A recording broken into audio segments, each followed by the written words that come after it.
എല്ലാവർക്കും നമസ്കാരം. എപ്പോഴെങ്കിലും നിങ്ങളുടെ ഫോൺ ഒരു റെസ്പോൺസും ഇല്ലാതെ സ്വിച്ച് ഓൺ ആവാതെ നിങ്ങളെ പേടിപ്പിച്ചിട്ടുണ്ടോ? ആകെപ്പാടെ ഡെഡായി ഇനി ഇതൊന്നും ശരിയാവില്ല എന്ന് പറഞ്ഞ് നമ്മൾ മൂലയ്ക്ക് വെക്കില്ലേ?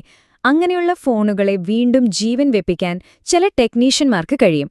അവരുടെ ആ ഒരു മാന്ത്രിക ലോകത്തേക്കാണ് നമ്മളിന്ന് പോകുന്നത്. അപ്പോ ഒരു ഫോൺ ഡെഡായി എന്ന് പറഞ്ഞാൽ ശരിക്കും അതിന്റെ കഥ കഴിഞ്ഞു അല്ലേ? സ്ക്രീനൊക്കെ ബ്ലാങ്കായിരിക്കുമ്പോൾ നമ്മളിൽ മിക്കവാറും പേരും വിചാരിക്കും തീർന്നു.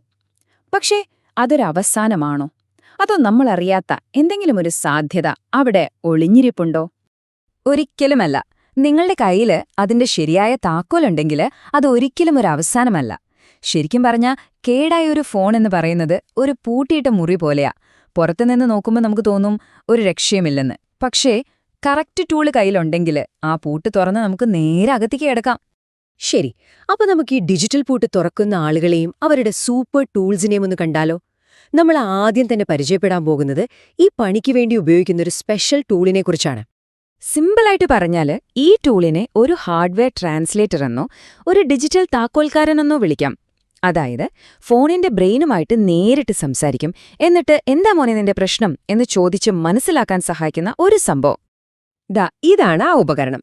ഇതിന്റെ പേരാണ് EasyJet Plus. Z3X ടീമാണ് ഇത് ഡിസൈൻ ചെയ്തത്. ഈ ബോക്സിന്റെ കഴിവെന്താണെന്ന് വെച്ചാൽ ഇതിന് ഫോണിന്റെ ഓർമ്മകൾ സൂക്ഷിക്കുന്ന മെമ്മറി ചിപ്പുമായിട്ട് ഡയറക്റ്റായിട്ട് സംസാരിക്കാൻ പറ്റും.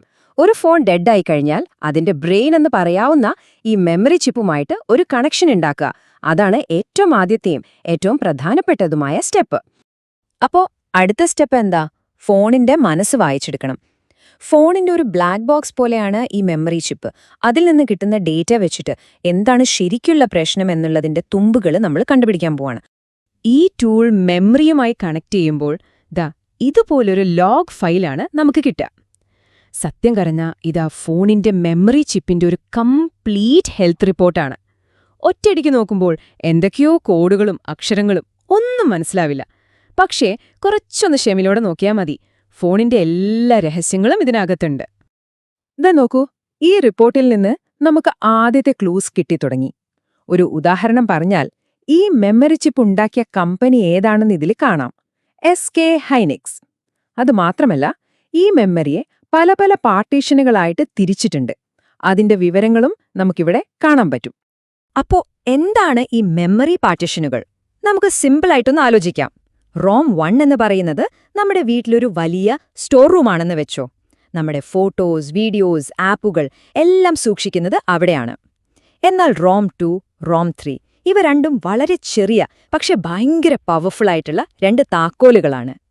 ഈ താക്കോലുകളാണ് ഫോണിനോട് രാവിലെ എങ്ങനെ എഴുന്നേൽക്കണം, അതായത് എങ്ങനെ ഓൺ ആകണം എന്ന് പറഞ്ഞുകൊടുക്കുന്നത്.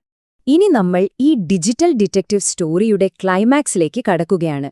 അതായത് ഫോണിന്റെ ബ്രെയിനായ പ്രോസസ്സറും അതിന്റെ മെമ്മറിയും തമ്മിൽ സംസാരിക്കാൻ ഉപയോഗിക്കുന്ന ഒരു സീക്രട്ട് കോഡുണ്ട്. ആ കോഡ് കണ്ടുപിടിക്കുകയാണ് നമ്മുടെ അടുത്ത ലക്ഷ്യം. ആ വലിയ റിപ്പോർട്ടിനുള്ളിൽ ഒളിഞ്ഞിരിക്കുന്ന ഈ ഒറ്റ വരി കണ്ടോ? ഇതാണ് ബൂട്ട് കോൺഫിഗറേഷൻ കോഡ്. ഇതിനെ നമുക്കൊരു സീക്രട്ട് ഹാൻഡ് ഷേക്ക് അല്ലെങ്കിൽ ഒരു പാസ്വേഡ് എന്നൊക്കെ പറയാം.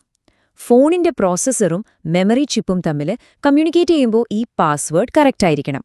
അത് മാച്ചായാൽ മാത്രം ഫോൺ ഓണാവും, അല്ലെങ്കിൽ അവർക്ക് പരസ്പരം മിണ്ടാൻ പറ്റില്ല. ഫോൺ പിന്നെ അനങ്ങില്ല. ഈ കാണുന്ന ഓരോ കോഡിനും ഓരോ പ്രത്യേക അർത്ഥമുണ്ട്.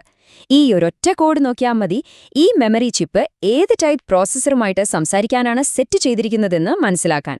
ഉദാഹരണത്തിന് കോഡ് 38 ആണെങ്കിൽ അതിന്റെ അർത്ഥം ക്വാൾകോം പ്രോസസ്സറുമായിട്ടാണ് കമ്മ്യൂണിക്കേറ്റ് ചെയ്യേണ്ടതെന്നാണ്. ഇനി 48 ആണെങ്കിലോ അത് മീഡിയാടെക് അല്ലെങ്കിൽ എക്സിനോസ് പ്രോസസ്സറിനു വേണ്ടിയുള്ളതാണ്. അപ്പോൾ ഈ കോഡ് അങ്ങോട്ടോ ഇങ്ങോട്ടോ മാറിയാൽ പിന്നെ അവിടെ സംസാരം നടക്കില്ല, സംഭവം ഡെഡ്. അപ്പോ എന്താണ് പ്രശ്നമെന്ന് നമ്മൾ കൃത്യമായിട്ട് കണ്ടുപിടിച്ചു. ഇനി ഈ അറിവ് വെച്ചിട്ട് ടെക്നീഷ്യന്മാർ എങ്ങനെയാണ് ഫോണിന് വീണ്ടും ജീവൻ കൊടുക്കുന്നതെന്ന് നോക്കിയാലോ? ഒരു ഡിജിറ്റൽ സർജറിക്ക് സമയമായി. ഏതൊരു സർജറിക്ക് മുൻപ് നമ്മൾ ചില മുൻകരുതലുകൾ എടുക്കൂലേ? അതുപോലെ തന്നെയാണ് ഇതും. ആദ്യത്തെ സ്റ്റെപ്പ് എന്ന് പറയുന്നത് ഒരു കംപ്ലീറ്റ് ബാക്കപ്പ് എടുക്കുക എന്നതാണ്. ടെക്നിക്കലായിട്ട് ഇതിനെ ഡംപ് റീഡിംഗ് എന്ന് പറയും. അതായത് ഫോണിന്റെ മെമ്മറിയിലുള്ള സർവ്വ വിവരങ്ങളും, നമ്മുടെ ഫോട്ടോസ് തൊട്ട് ഫോൺ ഓൺ ആകാനുള്ള കോഡ് വരെ ഒന്നുപോലും വിടാതെ ഒരു കോപ്പി എടുത്തു വെക്കും. അത് കഴിഞ്ഞിട്ട് ടെക്നീഷ്യന്മാര് ക്രിട്ടിക്കൽ പാർട്ടീഷനുകൾ എന്ന് പറയുന്ന ചില പ്രത്യേക ഫയലുകൾ കോപ്പി ചെയ്തു വെക്കും. ഇതിനെ നമുക്ക് ഫോണിന്റെ ഡിജിറ്റൽ DNA എന്ന് തന്നെ വിളിക്കാം. ഫോണിന്റെ IMEI നമ്പർ, അതിന്റെ സെക്യൂരിറ്റി ഫയലുകൾ, ഒരു ഫോണിനെ ഫോണാക്കുന്ന എല്ലാ യുണീക്ക് വിവരങ്ങളും ഇതിലാണ്. ഇത് പോയാൽ ഫോണിന് അതിന്റെ ഐഡന്റിറ്റി തന്നെ നഷ്ടമാവും. ഇനിയാണ് ശരിക്കുള്ള സർജറി നടക്കുന്നത്. ആദ്യം തന്നെ കേടായ മെമ്മറി ചിപ്പ് അങ്ങ് മാറ്റും. എന്നിട്ട് പുതിയ നല്ല ഹെൽത്തി ആയിട്ടുള്ളൊരു ചിപ്പ് വെക്കും. അതിനുശേഷം നമ്മൾ നേരത്തെ എടുത്തുവെച്ച ആ ഫുൾ ബാക്കപ്പ് ഇല്ലേ, അതായത് നമ്മുടെ ഫോട്ടോസും ആപ്പും ഒക്കെയുള്ള ആ ഡംപ്, അത് ഈ പുതിയ ചിപ്പിലേക്ക് റൈറ്റ് ചെയ്യും. ഏറ്റവും ഒടുവിലായി ഫോണിന്റെ ആത്മാവെന്ന് പറയാവുന്ന ആ ഡിജിറ്റൽ DMA ഫയലുകൾ കൂടി ഇതിലേക്ക് എഴുതി കഴിയുന്നതോടെ നമ്മുടെ ഫോൺ അതിന്റെ പഴയ എല്ലാ ഓർമ്മകളോടും ഐഡന്റിറ്റിയോടും കൂടി വീണ്ടും കണ്ണു തുറക്കും. ഓക്കെ, അപ്പോൾ സർജറിയൊക്കെ വിജയകരമായി കഴിഞ്ഞു. പക്ഷേ രോഗിക്ക് പൂർണ്ണമായിട്ടും അസുഖം മാറിയോ എന്ന് ഡോക്ടർ ഒന്ന് ഉറപ്പുവരുത്തേണ്ടേ? അതുപോലെ ഇവിടെയും ഒരു ഫൈനൽ ചെക്കപ്പ് ഉണ്ട്. പുതിയതായി വെച്ച ആ മെമ്മറി ചിപ്പ് എത്രത്തോളം ഹെൽത്തി ആയിട്ടാണ് വർക്ക് ചെയ്യുന്നതെന്ന് നമ്മൾ ചെക്ക് ചെയ്യണം. അതിനുവേണ്ടി ഉപയോഗിക്കുന്ന ഒരു ടെസ്റ്റാണ് SMRT റിപ്പോർട്ട്. ശരിക്കും പറഞ്ഞാൽ ഇതൊരു മെഡിക്കൽ റിപ്പോർട്ട് പോലെ തന്നെയാണ്. ഏതൊരു മെമ്മറി ചിപ്പിനും ഒരു നിശ്ചിത ലൈഫ് സ്പാൻ ഉണ്ട്.